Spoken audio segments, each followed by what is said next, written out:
Ato karong ipadayon, higala kay sunan ang pagtubag sa mga isyo o mga argumento sa mga supak sa ngalan ni Mahang Yahweh. Nga nakaingon sila, ang importante kuno unsay naas kasing-kasing. Dili kuno importante ang ngalan ni Mahang Yahweh. Ang importante kuno mao nga kita nagtuman sa kabubuton sa langitong Amahan. Higala kay sunan na ilang rason murag insakto, pero kung imo tan-awon arang kuwanga. Kulang kaayo. Ngano man? Una lugar, kabubuton ba dahil sa langitong Amahan nga daghan siyang ngalan? Dili. Daghang klase sa mga tao, maayo mo argue kung bahin na sa ubang mga butang. Apan kung ngalan ni Mahang Yahweh, kung ngalan na ni Mahang Yahweh, ang ilang rason, di gyud ligon. Ang importante kuno ang pagbuhat sa kabubuton ni Mahang Yahweh. Nga siya sinsiro sa pagbuhat sa kabubuton ni Mahang Yahweh. Hikalang kay suunan, atong sabton. Kabubuton ni Mahang Yahweh ng iyang ngalan atong panggaon, atong dawaton o katong iwali. Kabubuton ni Mahang Yahweh ng iyang ngalan, mao ka ng ngalan nga Yahweh. Dili ang Jehovah, dili ang Lord, dili ang God. Kung nagpabilin ka sa Lord, God, Ginoo, Dios, Jehovah, Allah, Krishna, hikalang igsuon, wa ka nagbuhat sa kabubuton ni Mahang Yahweh nga mao ang pagdawat sa iyang personal ug makalilisang nga ngalan. Unsa may gisulti ni Yeshua diha sa Yakanan 4:23. Or Juan 4:23 nagaingon diha, Yahweh is a spirit, they that worship Him must worship Him in spirit and in truth. Kita kuno nga magasimba sa langitong Amahan, kinahanglang magasimba diha sa espiritu ug sa kamatuoran. Ang pagsimba diha sa espiritu nagkahulugan sinsiro nga pagsimba. Sinsiro nga paningkamot pagbuhat sa kabubuton ni Mahang Yahweh. Apan dunay ikaduha nga elemento ang maong pagsimba. Kinahanglan nga ang atong kasinsiro atong dugangan sa kamatuoran. Higala kay suunan. Amang Sabbath keepers, mga Sabadista, mga Seventh-day Baptist, mga miyembro sa Philadelphia Church of God. Gatuo ba dahil mo nga ang mga taga-Domingo or nagsimba atol sa adlong Domingo, gatuo ba dahil mo nga dili sila sincero? Sincero sila. Apan nga nung di man gyud mo mudawat ngang ilang pagsimba atol sa adlong Domingo insakto. Ngano man, nga sincero man sila nga nagasimba sa labaw makagagahom atol sa adlong Domingo.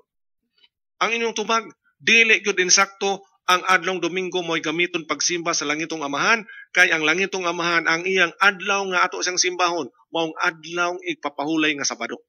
Nga sa ato pa, di mo modawat sa rason sa taga-Domingo nga sincero silang nagbantay sa adlong Domingo. Moingon mo kulang ang inyong kasinsero, puni sa kamatuoran nga mao ang adlaw ipapahulay nga Sabado. Sa mao nga pagkaagi, daghan karon mga Sabbath keepers nga sincero nga nagtawag sa makagagahong pinagkisangalan nga Jehovah o sa Lord God, Ginoong Dios.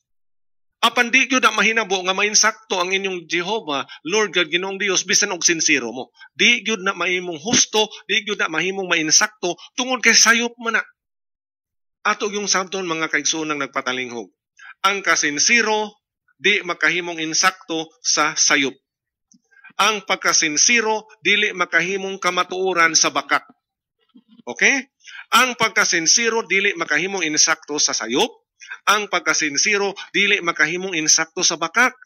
Kinahanglan nga ang atong pagkasinsiro dungagan sa kamatuoran aron kita mahimo nga sinsiro diha sa kamatuoran. Atong dungagan ang atong kasinsiro sa kamatuoran aron ang atong kasinsiro mahimong kasinsiro diha sa kamatuoran. Mao kana ang panawagan sa Yakanan or Juan 4:23. Ari kita sa laing rason sa mga supak sa ngalan ni Mahang Yahweh. Moingon sila, ang Yod-Heh-Waw-Heh dili mabasa, dili malitok. Dili kuno mabasa, dili malitok. Pero sa nagamit pa silang Jehovah, nalitok nila nga Jehovah. Sa nagamit pa silang Lord God, nalitok nila nga Lord God. Pag arin na sa ngalan ni Mahang Yahweh, nakalit na nga di malitok. Higalag igsoon, makapahibulong. Sa nagamit pa mong Jehovah, malitok. Sa niingon na nga ang Yahweh mo'y husto nga ngalan, di na malitok. Bisan pa nga ang mga Seventh-day Adventist scholars nga si Raymond Cottrell o si Dan Neufeld nagmatuod gayud sa ngalan ni Mahang Yahweh nga mo'y husto og personal nga ngalan sa labaw makagagahom. Bisan pa nga ang mga leksyon sa eskwela sa Batika. Bisan pa ang sinulat ni Socrates Fernandez, ang nailang nga Catholic Faith Defender. Bisan pa ang Kingdom Interlinear Bible sa mga Jehovah's Witnesses, nagmatuod na nga ang Yahweh more correct. Nga ang Yahweh mo'y personal o husto nga ngalan sa langitong amahan. Nga ang Yahweh mo'y paglitok sa Tetragrammaton, daghan gihapong muhatag og rason nga di kuno mabasa, di malitok. Kay wala kuno'y vowels. Pulos ra kuno consonant. Hikalag igsoon, ang Hebrew language walay vowel letters. Walay vowel letters. Nganong nabasa man ang tibuok Biblia, nga wa may vowel letters ang Hebrew language. Wala maglalis ang tanang mga katawas kalibutan. Tanan na kahiusa nga ang kasulatan gisulat labi ng daang tugon, gisulat original sa Hebrehanon. Sa Hebrehanon walay vowel letters. Nganong nabasa man ang daang tugon. Nga wa may vowel letters ang Hebrehanon nga diin diha original gisulat ang daang tugon. Ang bagong tugon original sad gisulat sa Hebrehanon ug Aramaic. Bisan ang uban mulalis nga Griego kuno'y original. Di man gyud Griego kay way apostol nga Griego. Ang manluluwas di sad Griego. Ang mga hitabo dito na hinabo sa Israel dili diha sa Europe. Busa higala kay suunan, ang ilang pagsulti nga dili mabasa mao nay sulti nga di gyud kasaligan. Gabok og huyang. Kay kundi pa mabasa kay pulos konsonant, nganong nabasa man ang Biblia? Nganong nabasa man ang ngalan ni Abraham, ni David, ni Isaac, ni Jeremiah, ni Isaiah, nga kanang tanang maong mga ngalan, gisulat man na pulos usab konsonant, nga walay vowel. Kaya sa Hebrew language, walay vowel letters. Pulos consonant letters. Nganong nabasa man ang ilang mga ngalan ni Abraham? Nganong nabasa man ang mga ngalan nila ni David, ni Isaiah, ni Samuel, ni Gideon, ni Solomon, ni Abraham? Unya ka nang maong mga ngalan nga atong gi-example, dili kani kana ang ngalan sa kaluwasan nga gikan sa langit. Dili kana ang ngalan sa atong amahang langiton. Nabasa kani ang ilang mga ngalan nga dili na importante alang sa kaluwasan. Ang ngalan pa ni Mahang Yahweh nga importante kayo para sa kaluwasan.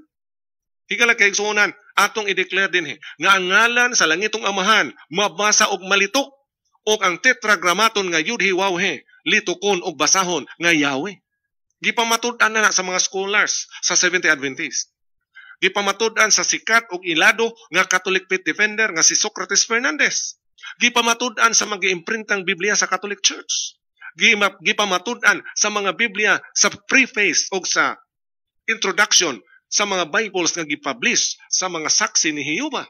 Busa, dili tinuod nga dili mabasa, dili tinuod nga dili malitok. Atong kutloon ang saysay sa Encyclopedia Judaica. Nagaingon din ang Encyclopedia Judaica. The true pronunciation of the name YHWH was never lost. The true pronunciation of the name YHWH was never lost. Ang tinuod nga paglitok sa ngalan nga YHWH wala gayod na wala. Several early Greek writers of the Christian Church testified that the name was pronounced Yahweh. Daghan nga mga Grigong magsusulat sa sayo nga kasaysayan sa Christian Church nagmatuod nga ang ngalan litukon nga Yahweh. Kana pahayag sa kasaligan kayo nga Encyclopedia Judaica. Lain nga pahayag, Encyclopedia Britannica. Encyclopedia Britannica aniya usab ning maong pahayag. Early Christian writers such as Clement Alexandria in the 2nd century had used the form Yahweh. Thus, this pronunciation of the Tetragrammaton Yud-Hi-Waw-He was never really lost. Was never really lost. Daghan nga mga sayong magsusulat sa Kristyanismo, sama ni Clement Alexandria sa ikaduhang siglo, nagagamit sa porma nga Yahweh. Busa, ang paglitok sa Tetragrammaton Yud-Hi-Waw-He was never really lost. Wala gayud mahanaw. Nagaingon usab dinhi sa Catholic Encyclopedia.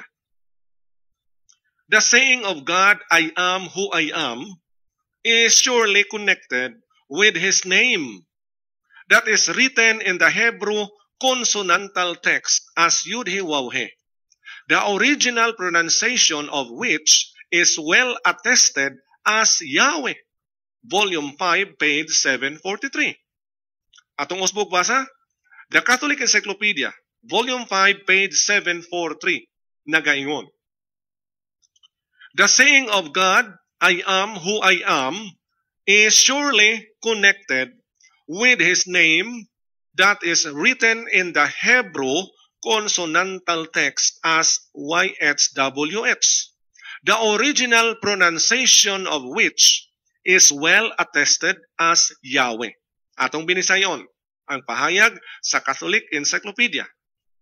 Ang sulti sa makagagahom nga ako mao ako, kini kayo na konektar sa iyang ngalan nga gisulat diha sa Hebrehanon nga pinulungan pinaagi sa mga consonant nga litra Yod-He-Waw-He.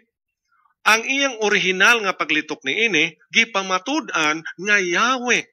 Busa higala kay suunan ang rason nga dili malitok, dili mabasa, nalimtan unsaon pagbasa ang Yod-He-Waw-He, dili kana madawat nga rason. Gabok og huyang ang maong rason, apan kana gigamit sa mga walay gugma sa ngalan sa langitong Amahan.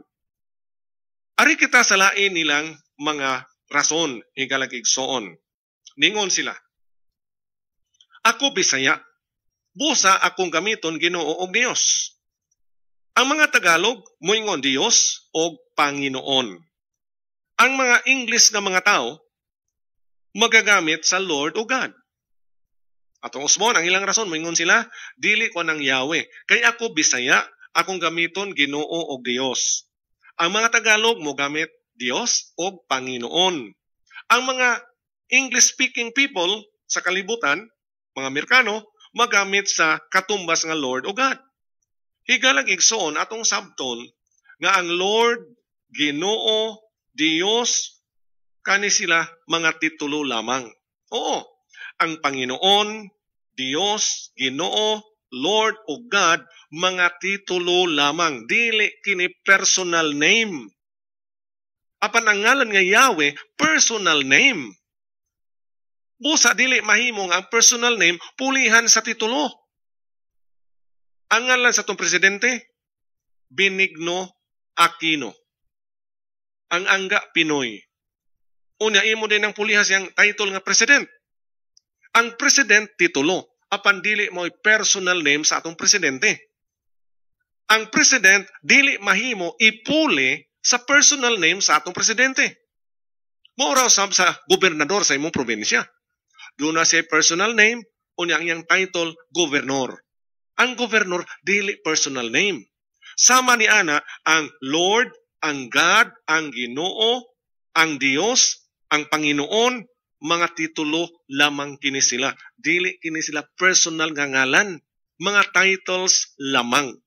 Apan ang ngalan nga Yahweh, personal name sa atong langitong Amahan. Laing punto, ang mga ngalan dili pwede hubaron.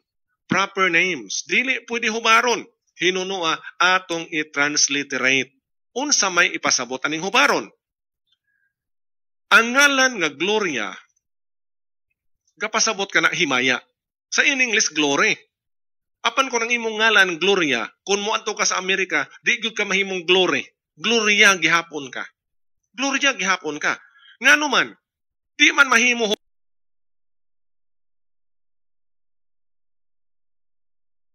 hubaron ang personal name. Ang hubad sa imong ngalan, dili kana nimo ngalan. Kung ang imong ngalan Gloria, ang yang kahulugan ana, himaya. Ang himaya, kahulugan sa Gloria. Apan ang himaya, dili nimong ngalan. Ang imong ngalan, Gloria. Unsa pa higalang igsoon?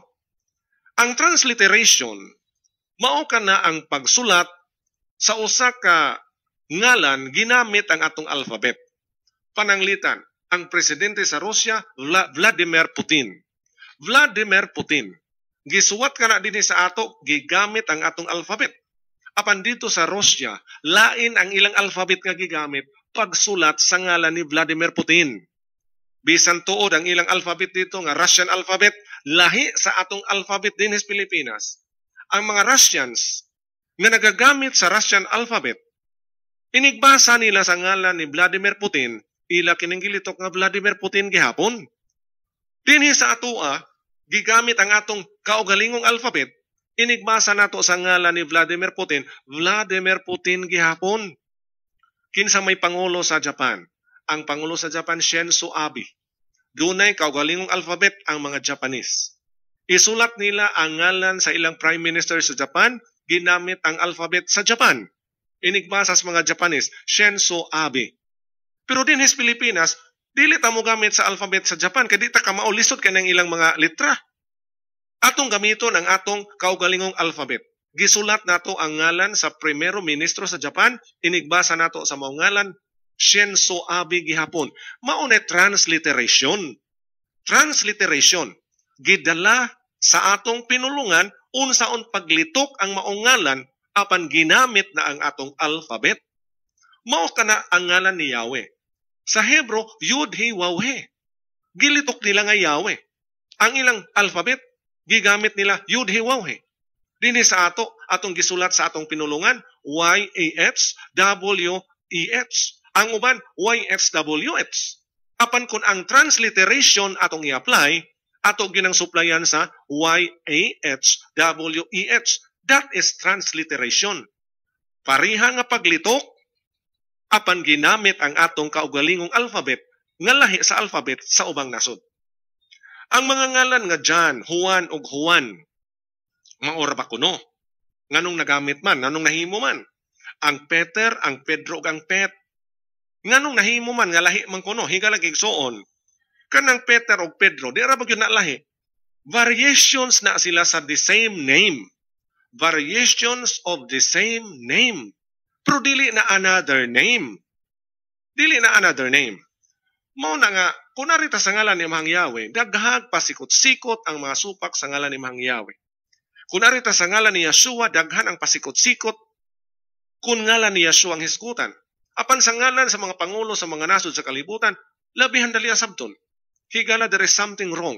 The spirit of Satan mao'y nag-ali nga ang tao taman sa mahimo, dili niya tugutan nga mudawat sa ngalan ni Mahang Yahweh o ni Yeshua. Kay sa pagdawat nato sa ngalan ni Mahang Yahweh ni Yeshua, nagkaduol kitag samot igsuon sa gingharian ni Mahang Yahweh, nagkaduol kita sa kinabuhing dayon. Atong sirhan kining mong pagtuon pinagi sa usa ka pag-ampo. Labing dalaygon nga amahan o Yahweh El Elyon, Yahweh El Ulam, Yahweh El Shaddai. Salamat nga amon usab nga nabati ang imong mga pulong sa kamatuoran ug sa espirituhanon nga mga pagkaon. Dalaygon ka Mahang Yahweh sa walay katapusan. Panalangini ang imong mga tinawag dinhing dapita sa kalibutan ug ang tanang maabot sa mga paningkamot sa imong mga magbubuhat nga nagapabalik ug nagarestore sa imong ngalan ug sa ngalan ni Yeshua. Ihatag kanamo amahan ang mga pagbadlong ug pagpasakit. Apan ayaw kami biyae ug ayaw kami itugyan sa kalaglagan. Maluoy ka kanamo ug sa among mga panimalay. Hatagi kami sa maing panglawas ug tagbua ang among mga panginahanglan, ang among mga panginahanglan sa matag adlaw. Tabangi kami, Mahang Yahweh, nga malangkat ug mahanaw ang tanang mga garbo ug pagkamapahitason sa among kinabuhi. Tabangi kami nga mawagtang ang tanang mga kasuko, mga kahiubos, mga kayugot sa among mga galamhan, batok ni bisan kinsa. Tabangi kami nga among mapasaylo bisan pa ang labing